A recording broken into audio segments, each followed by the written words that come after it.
माली परेशानी, पहली बात तो ये कि इतनी बड़ी परेशानी नहीं जिसको सवार किया जाए। आयत पढ़ूंगा कुरान पाक की और मेरा ख्याल है कि बहुत सारी परेशानियां तो कुरान मजीद के लफ्जों से दूर हो जाएंगी। सूरह हूद है, उसकी आयत नंबर 6 है, 12वें सिपारे की पहली आयत है। क्या अंदाज है और मेरे रब का कितना मन मोह लेने वाला और दिल को छू लेने वाला अंदाज है।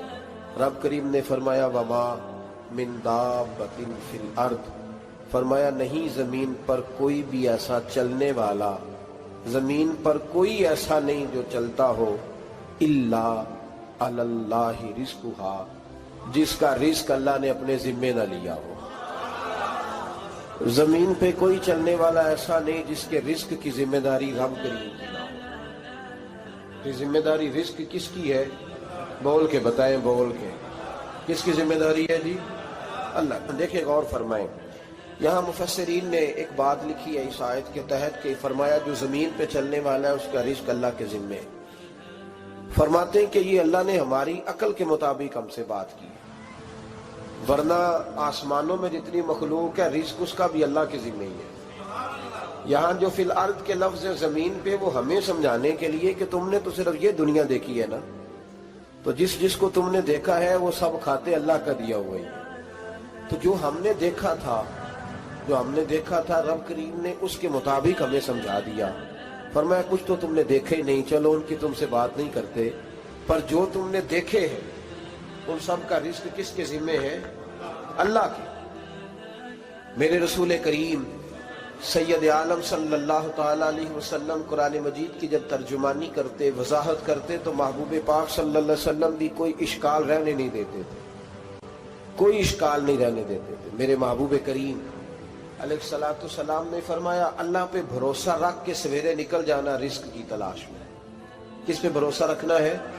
निकलना तुम्हारे जिम्मे है। ये ना कहना कि घर बैठूंगा तो यही आएगा, निकलना तुम्हारी जिम्मेदारी है। जितनी जिम्मेदारी है वो पूरी करना। अल्लाह पे भरोसा करके निकल जाना तुम्हारी जिम्मेदारी है। रब का जिम्मा है तुम्हें रिस्क देना, वो जरूर तुम्हें रिस्क पहुंचाएगा। या रसूल अल्लाह सल्लल्लाहु अलैहि वसल्लम किस तरह पहुंचेगा? तो जरा हुजूर के लफ्जों का हुस्न भी देखिए। नबी पाक सल्लल्लाहु अलैहि वसल्लम ने फरमाया जिस तरह मौत तुम्हें ढूंढ लेती है ना कि तुम कहां मौजूद हो, जब वक्त आता है तो इंसान पाकिस्तान में हो तब भी आ जाता है, जद्दा में हो तब भी आ जाता है, मक्का में हो या मदीना तैयबा में वक्त फिर भी आ जाता है। फरमाया जिस तरह मौत तुम जहां भी हो तुम तक पहुंच जाती है ना, इस तरह तुम्हारा रिस्क भी तुम जहां मौजूद होते हो अल्लाह वहां पहुंचा देता है, पहुंचा देता है। तो या रसूल अल्लाह सल्लल्लाहु अलैहि वसल्लम किस अंदाज में? तो फरमाया निकल जाना तुम्हारी जिम्मेदारी है। फरमाया सवेरे परिंदे भी निकल जाते हैं और शाम को जब लौटते हैं तो अल्लाह उन्हें पेट भर के रोजी अता फरमाता है।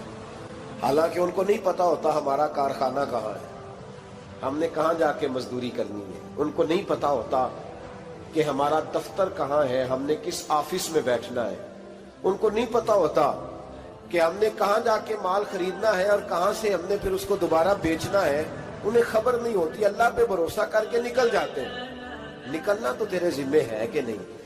फरमाया वो तू ड्यूटी कर, शाम को अल्लाह जो रब परिंदों को रोजी देता है वो तुझे भी अता फरमाएगा। मैं कहता हूँ सोच कितनी कमजोर है उस आदमी की जो कहता है कैसे मिलेगा। कितनी कमजोर सोच है। जो रब बैल को रोजी देता है, बकरी को रोजी देता है, इस जमीन इस धरती पे अगर बसने वाला ऊंट भूखा नहीं सोता, चले ये तो पालतू जानवर होते हैं, इस धरती पर बसने वाली अगर बिल्ली और कुत्ता रोटी खा के सोते हैं तो तू तो अशरफुल मखलूकात है। तूने अपने ज़हन में क्या टेंशन पाल लिया है कि नहीं आएगा तो मर जाऊंगा, क्या बनेगा, किस तरह होगा? तू क्यों इतना परेशान हो गया? भाई माली परेशानी सबसे ज्यादा उस बंदे ने ओढ़ ली है जिसकी तवक्कुल की बात कमजोर हो गई है। तू सीधी तवज्जो अपने रब करीम की जानिब रख, सीधी तवज्जो अल्लाह की जानिब कर। रब फरमाते हैं जिम्मा तेरा नहीं, जिम्मा मेरा। लेकिन तनख्वाह एक आती है घर में, जब एक बच्चा होता है तो तब भी काम चलता है, जब अल्लाह 2 बच्चे दे दे फिर भी उस तनख्वाह से काम चलता है, जब 3 हो जाए फिर भी चलता है, जब 4 हो जाए। नहीं आप ना भी बोले तो बात तो सही है, बहरहाल काम फिर भी چلے اسی تنخواہ میں سے جب بندہ بڑے بیٹے کی شادی کر کے بہو بیاہ کے لے آئے تو پھر بھی کام چلتا ہے، اور جب اس بیٹے کو اللہ بچے عطا کر دے تو اسی گھر میں، اسی آنگن میں، اسی چھت کے نیچے کام چلتا ہے۔ تو پھر تو مان جانا کہ چلانے والا تو نہیں، چلانے والا کوئی اور ہے۔ پھر تو مان جا کے چلانے والا کوئی تو اس وقت جب تنخواہ تیری لگی تھی تو کہتا تھا ابا ابھی میری شادی نہ کر، میں بیوی کو کیسے کھلاؤں گا؟ تو وہی شخص ہے جس کی چھت کے نیچے پھر 1.5 درجن پوتے بھی پل رہے اور گزارا ان کا بھی ہو رہا ہے۔ تو رزق کا ذمہ کس کا ہے؟ اللہ کا ذمہ۔ اب ہمیں پتہ ہے پہلی بات تو پریشانی اس لیے اتار دینی چاہیے کہ ذمہ ہمارا ہے ہی نہیں۔ اب دوسری بات یہ کہ ذمہ داری کس کی ہے؟ اللہ حکیم بھی ہے اور علیم بھی ہے، حکیم بھی ہے اور جانتا بھی ہے، اور اسے پتہ بھی ہے کہ دینا کس طرح ہے۔ اب ہم پتہ کیا کہتے ہیں؟ کہتے ہیں وہ جو بندہ پجاروں میں بیٹھا ہے وہاں اسے نہیں بیٹھنا چاہیے تھا، اور میرا حق تھا۔ تجھے زیادہ پتہ ہے کہ اللہ کو؟ بول کے بتانا کس کو پتہ زیادہ ہے؟ کیوں جی؟ تو آپ اصل ٹینشن پتہ کب لگتی ہے؟ جب بندے کہتے ہیں نہیں وہ پجاروں میری تھی، میرا حق تھا۔ وہ جب گزرتی ہے نا پاس سے مہران کے تو مہران والا ٹینشن بڑی لیتا ہے، حالانکہ اللہ کو زیادہ پتہ ہے کہ وہ حق۔ ایک بات اپنے ذہن میں یاد رکھ لے، رٹ لے کہ جو میرے لیے بہتر تھا میرے رب نے مجھے دے دیا، اور بات ختم ہو گئی۔ بس وصل اچھا ہے نہ فراق اچھا ہے، یار جس حال میں رکھے وہی حال اچھا ہے۔ بس جو میرے حق میں بہتر تھا میرے رب نے مجھے۔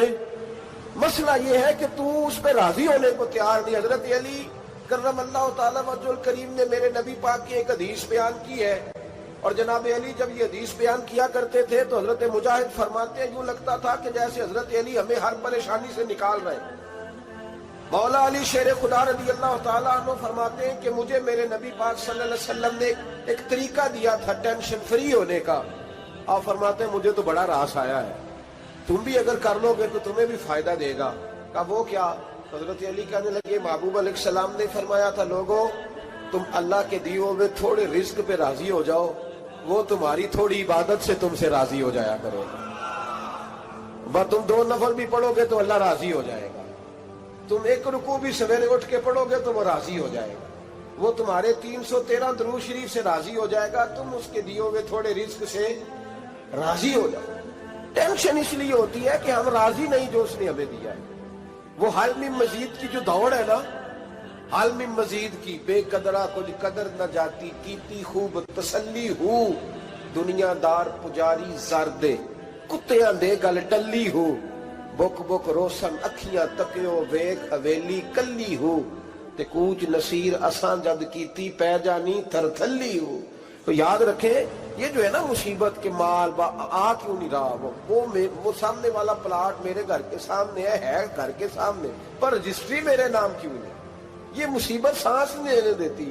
موٹر سائیکل کھڑی کرتا ہے نا جب آ کے دکان سے روٹی کھانے آتا ہے، دفتر سے گھر آتا ہے، کاروبار سے آتا ہے، تو جہاں موٹر سائیکل کھڑی کرتا ہے وہ ٹینشن بڑی ہے کہ کبھی میری ہو جائے نا یہ والی جگہ تو میں یہاں بھی بورڈ لگاؤں اپنے نام۔ اس نے مالی پریشانی پیدا کی۔ تو جس حال میں ہے، کیونکہ تو نے اپنا یہ حال خود نہیں بنایا، جس نے بنایا ہے وہ بڑا بہتر جانتا تھا کہ تو اسی حال میں اسے اچھا لگتا ہے۔